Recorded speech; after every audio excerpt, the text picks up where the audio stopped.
Hello అండి, welcome to my channel. మీరు మన ఛానల్ని ఫస్ట్ టైం కనుక చూస్తున్నట్టయితే సబ్స్క్రైబ్ చేయండి, ఇంకా లైక్ కూడా చేయండి. ఈరోజు మనం చేసే రెసిపీ ఏంటంటే క్యాబేజ్ పకోడీ. ఈరోజు మనం క్యాబేజ్ పకోడీ ఎలా తయారు చేయాలో కాదు, దాంతోపాటు కొన్ని టిప్స్ కూడా అయితే చెప్తాను. ఫస్ట్ మనం క్యాబేజ్ని చిన్న చిన్న పీసెస్గా కట్ చేసుకొని వాటిని బాగా కడిగి ఆరబెట్టుకోవాలన్నమాట. అస్సలు తడి అనేది ఉండకూడదు.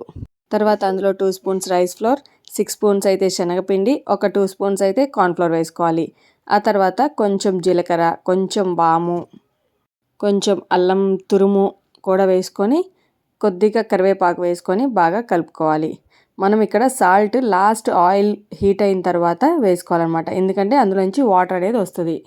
తర్వాత అందులో కారం, కొంచెం ఫుడ్ కలర్ అనేది ఆప్షనల్, మీ ఇష్టం, వేసుకుంటే వేసుకోవచ్చు లేదంటే లేదు. తర్వాత అందులో కొంచెం వేడి నూనె కూడా వేయాలి, అప్పుడు మనకి వాటర్ అనేది అబ్జార్బ్ చేసుకోకుండా ఉంటుంది. అలా బాగా కలుపుకోవాలి. మొత్తం వేసిన ఫ్లవర్స్ అన్నీ మిక్స్ అయిపోయిన తర్వాత కొంచెం వాటర్ అనేది చల్లుకొని ఒకసారి కలుపుకోవాలి. ఆ తర్వాత ఒక బాండీలో ఆయిల్ పెట్టుకొని ఆయిల్ హీట్ అయిన తర్వాత మనం ఇక్కడ సాల్ట్ అనేది వేసుకొని, ఇంకా మనకు కావాల్సిన కన్సిస్టెన్సీ రాకపోతే కొంచెం వాటర్ అనేది వేసుకోవాలన్నమాట. వేసుకొని బాగా కలుపుకోవాలి. ఒకసారి సాల్ట్ వేసిన తర్వాత ఇంకా అసలు మనం లేట్ చేయకుండా మనం చిన్న చిన్న పకోడీలుగా అయితే వేసేసుకుందాం. కొంచెం లాస్ట్లో కరివేపాకు కూడా వేసుకొని ఒకసారి కలుపుకుందాం. అలా ఈ కన్సిస్టెన్సీ వస్తే సరిపోతుంది. ఆయిల్ హీట్ అయిన తర్వాత చిన్న చిన్న పకోడీలుగా అయితే వేసేసుకున్నాను.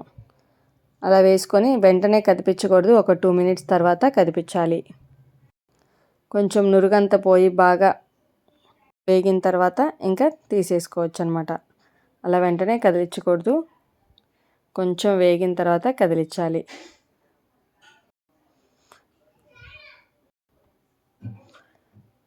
నేను ఇక్కడ ఈ పిండిలో అయితే పచ్చిమిర్చి వేసుకోలేదు, విడిగా వేసుకున్నాను.